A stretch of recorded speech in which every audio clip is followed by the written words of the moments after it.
They were a laxative. What's up, They'd be so powerful, you could stand on your head and on the ceiling. That position would not only be unveiling, but also undignified. You're listening to Hollywood on Motorcycle Madhouse on iTunes and all major podcasting platforms. Gotta love her. Ladies and gentlemen, can I have your attention, please? Come on, make some noise. How's everyone doing? Welcome to Motorcycle Madhouse Biker News. Hopefully you guys are doing good on this lockdown. I'll be talking more about that at the end of the show. Boy, do I got a rant to go over. But first, we're going to be doing some serious work here, and that has to do with the Warlocks, the Philadelphia Warlocks, the guy who was just arrested. That one story that we covered that I thought was like, man, something out of a movie and stuff. It is actually true, but there's a lot of details around it that are skittish because a cop blog reported it and no other sources could verify this. So I always do believe in giving both sides of the story. So what I'm going to do is I'm going to introduce you to the guy who they are saying that is a suspect in this.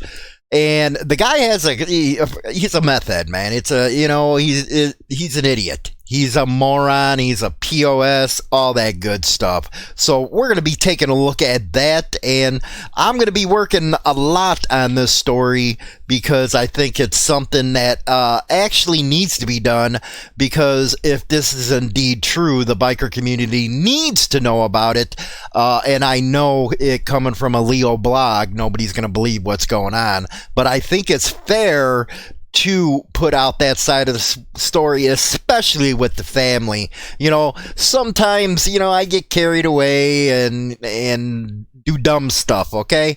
And I had to step back, and I was like, man, the family got a hold of me. They have every right to bitch about the way the story was covered because they just lost a loved one. Now, there's stuff on that we've been finding out, records and stuff like that. I want to dig into that a little more before I present that information, but I do think it's fair to do what we always do, and that's give both sides of the story. After that, also, we have something that you ain't gonna believe. A judge actually ruled that you have a self-defense claim against the Leo when they don't identify themselves and stuff. So there was a case that's been going on where the cops didn't identify themselves. One got seriously shot, and the guy got arrested, and he just won on appeals. So it has to do with the stand your ground law down in Florida. Big news, man, coming out of there. Big news. We got a lot of stuff coming up today. So let's go and take this to the next level. Okay, the first thing I'm going to do is, for those that don't know this story, I'm going to present what the story was and who it came from. It came from mobtalksitdown.com, and this Dave, I guess the guy worked with Fox News or something, and the biggest question that I had about this is, okay, if he's a mainstream reporter, why didn't his own company, cover this stuff? He's an investigative reporter and stuff for Fox, their local affiliate, and they didn't cover it. Well, it turns out he's, been retired since 2018, and that calls in the credibility of what he's pushing here. If, Fox News didn't pick up one of his articles, he's an investigative reporter and stuff. So that's why I wanted to dive a little deeper into this. That way the story gets out, according to the family's, viewpoint, if you would, because again, I can see why they were pissed off. Anyway, and you'll see after I go through this why it was like, damn, this is something out of a movie. But again, then you got to go back and you'll look at the source, mobtalksitdown.com. These are a bunch of ex-cops, and everybody knows in the biker scene we don't trust much of them. Anyway, he goes on to say police sources tell mobtalksitdown.com that Philadelphia homicide detectives have charged Michael DeLucia, the alleged president of the Chester County Warlocks MC chapter, with the murder of suspected Warlocks MC prospect Keith Palumbo from Upper Darby. Now, there is some stuff on this Keith Palumbo that I've been looking in, and I'm not going to try to do what defense lawyers do as far as trying to put the blame on the victim. I ain't going to do that, but I got to give the whole story of what I find and stuff. Some stuff is interesting in this case. That's what I can say. And you know what? I've been aided by, one of our listeners. You know what? You know who you are, and you've been sending me a lot of good stuff, and I really appreciate it, man. That's really helping us to get to both sides of the story out, so I got to give him a shout out. Great research, man. You're doing awesome. Sources say the body of the 36-year-old Palumbo was recently discovered inside a cemetery vault at the Mount Moriah Cemetery off Kensington Avenue in Philadelphia by Philadelphia homicide detectives who had to roll back a slab to the vault to get to the body. Sources say Palumbo was shot in the head. Police say he disappeared back in early February. Now, the only things that I got on this after going back and forth was that there was a missing persons report. Other than that, I haven't found anything else, and hopefully you guys might be able to help me here on what this story is saying.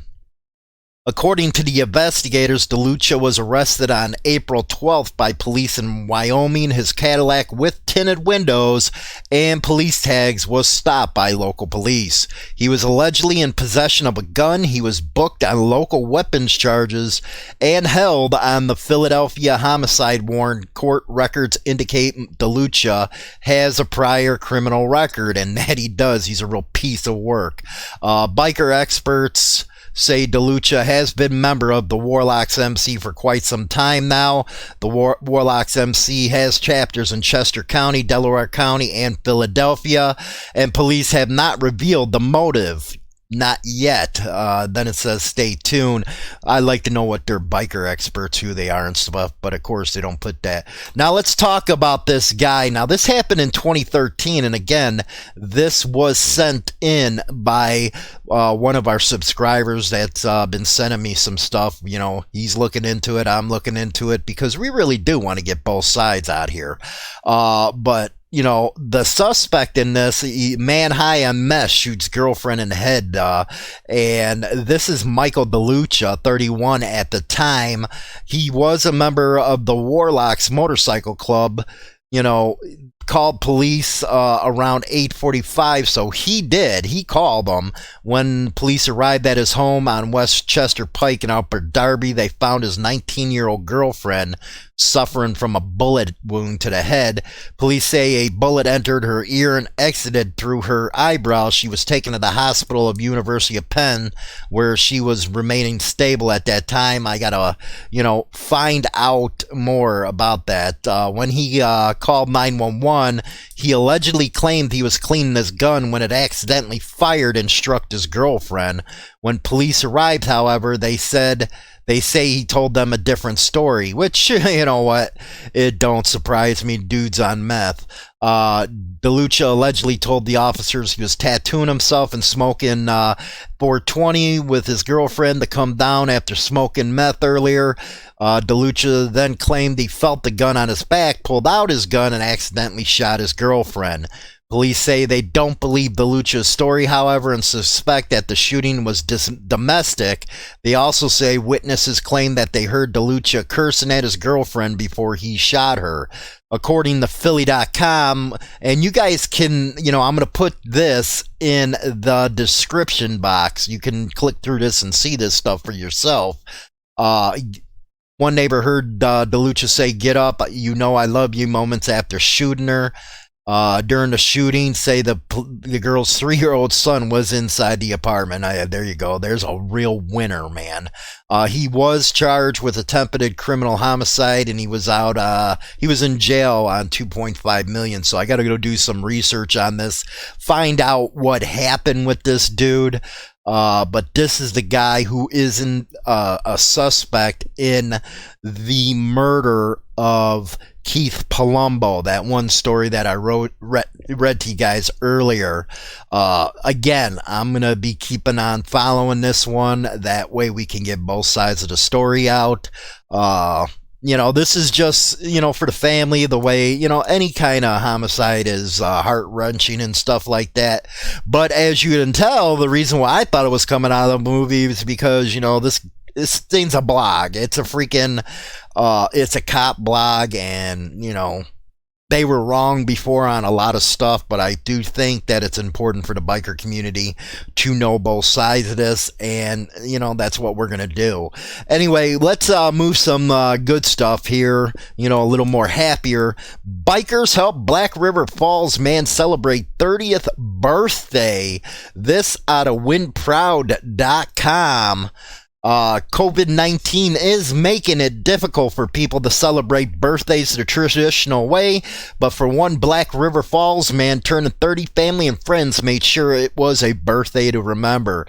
If you guys haven't been to Black River Falls, Wisconsin, you guys are missing out. They got some of the best riding up there. They got the casino out there. They got the forest. Camping's beautiful. It is just freaking picture perfect in the summer. Not so much in the winter time. Not so much. Skylar Everson, who lives at My Place 2, an adult group home, celebrated his 30th birthday, but because of social distancing and quarantine, Emerson's family members weren't able to celebrate in person with him, so his family, caregivers, and friends planned him a birthday party unlike any other. Skylar's birthday is a national holiday for those of you that don't know. So we always have a really big party, said the owner of My Place 2 and one of Everson's caregivers, Marcy Peterson. That's just awesome. It's just an amazing, bright, happy soul that you cannot be happy near. She asked a friend, Dave, a fellow motorist, cyclist, for help planning the birthday. Just gave him an idea, asked a couple bikes could ride past, and then it became, a big thing. And that's one thing about bikers, man. When it comes to helping, it is freaking awesome. They go on to say that a bunch of bikers came out. We love what we do, and we want to spread the passion, and that's the best way we could have done today. That's awesome stuff. Shout out to you guys up in Black River Falls. Now we're gonna go, and we usually have the Wall of Shame, but I wanted to put this one up on here. Now I'm doing a little more on this, to make sure everything's correct, but I'll give you just an overview of everything. And this was by ammoland.com. A court upholds the right of armed citizen to shoot a police officer in defense. Now it was August 20th, 2015 in Florida. John DeRosa at 55, so that's going to make him over 60 now, shot and severely wounded a Brevard County Sheriff's deputy. Now, what happened was the Brevard County agent set up a prostitution sting, arranging to meet his niece, Mary Ellis, at a motel where a controlled environment had been set up to conduct an arrest. When she didn't show, the three deputies in plain clothes, went to her Covina Street home in Port Street, St. John, where Agent Peter Stead grabbed Ellis from the doorway while John Casey Smith and Jason Roberts hid in the darkened yard. During their testimony at the immunity hearing, the deputies said it was unusual to go to a suspect's home for a sting operation when a controlled environment had already been established. When she was grabbed, Ellis began screaming for help from her uncle, who was in a back room eating at the time, according to the records. John DeRosa, a 65-year-old retired General Motors auto worker, owned a home in Brevard County. His adult niece, Mary Elvis, lived with him.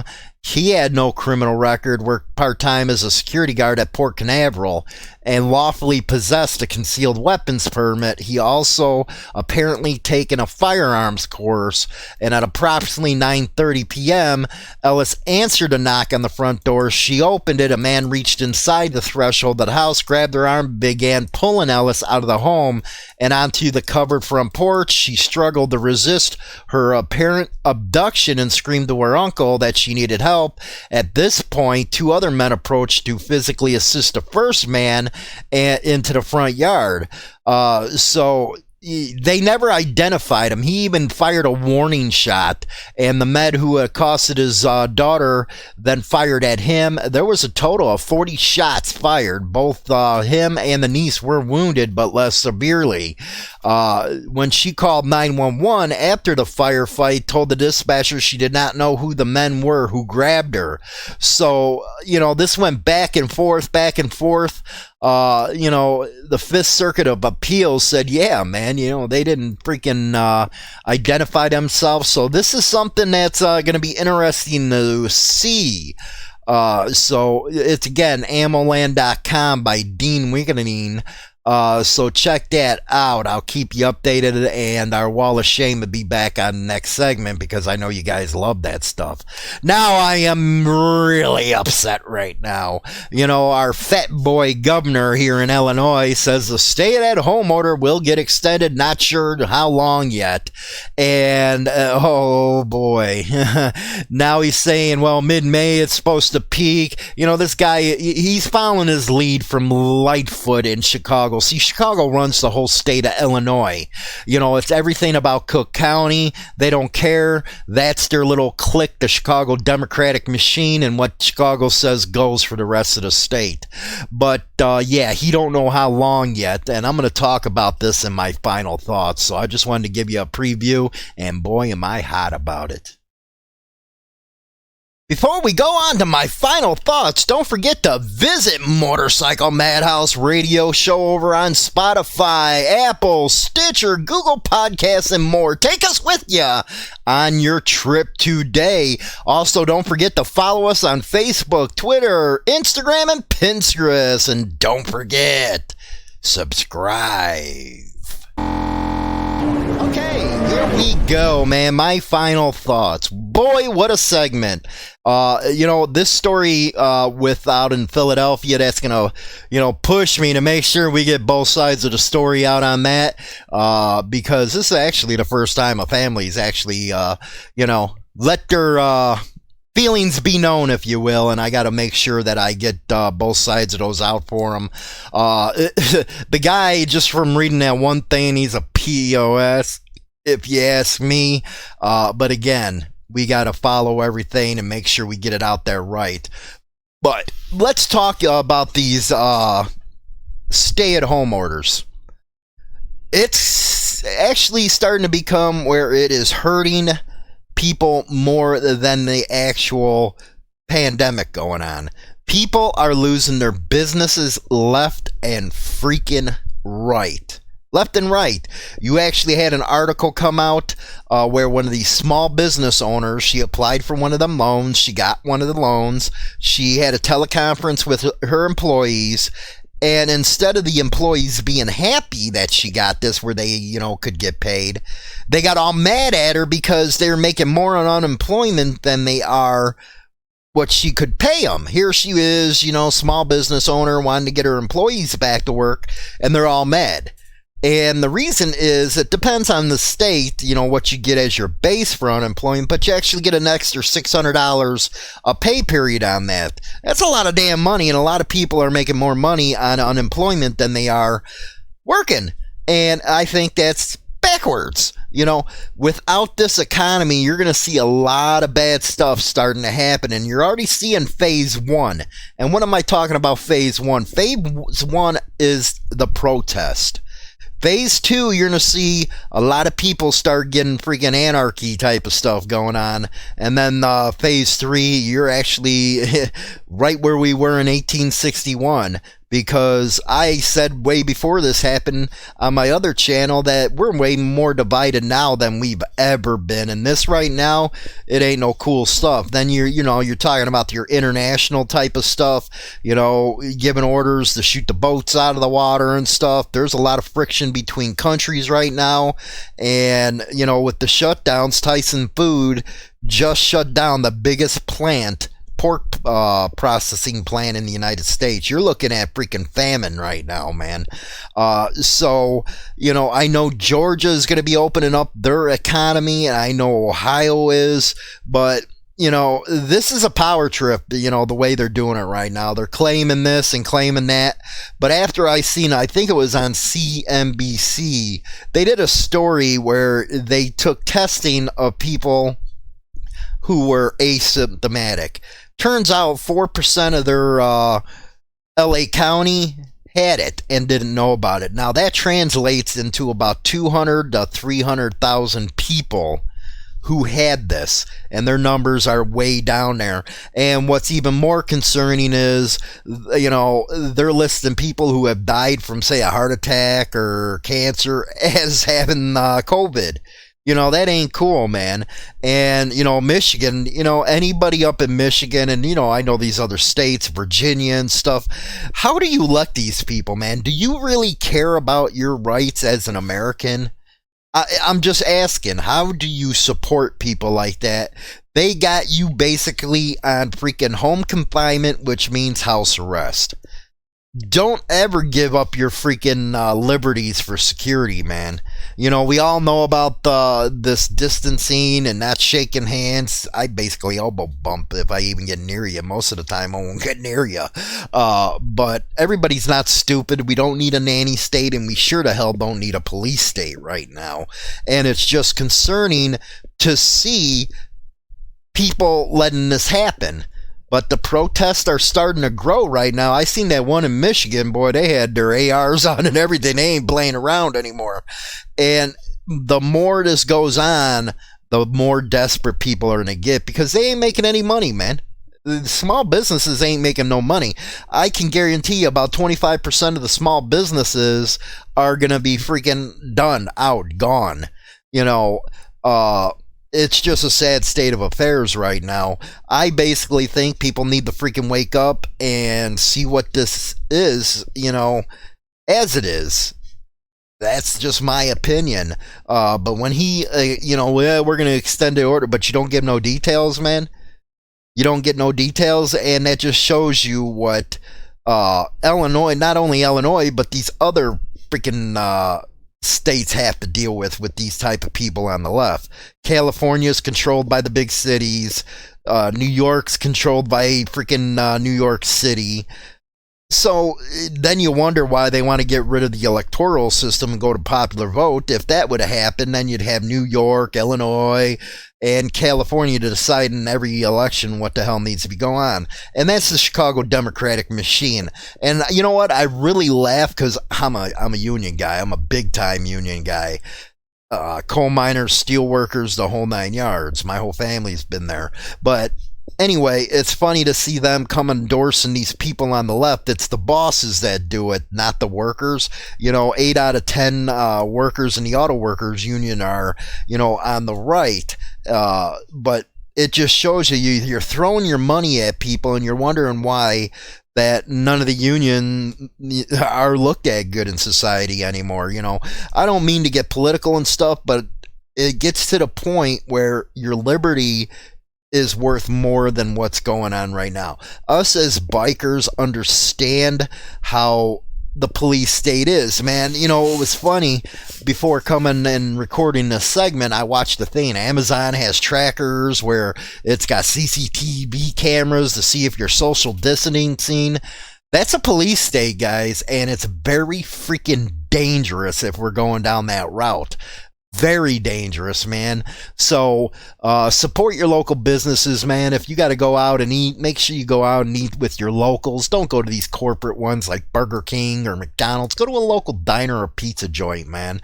But let me know what you guys think in the comments section below and all that good noise. And if you got information that you'd like to share on this Warlock thing, the Philly Warlocks, not the ones down in Florida, send it to info@InsaneThrottleBikerNews.com and I'll check into it. It's going to be a lot of research going on with this one. So with that, I'll talk to you guys later. Don't forget, pound rock on. I said goodbye, vamoose, adios, ciao, so long, get your hat jack. Internet Biker Radio Show is now available on Spotify and all major platforms, including iHeartRadio, iTunes, Stitcher, and more. Don't forget to become a subscriber on any one of these platforms so you can be notified right away when our weekly episode is uploaded so you never miss an episode. Hi, this is James Hollywood Machikari. Join our YouTube channel and get Motorcycle Madhouse and tons of videos related to the bikers. Join now by subscribing for free and become part of the Throttle today. Always free and always entertaining. Don't forget to visit us at www.harleyliberty.com for your daily biker news. Rock on!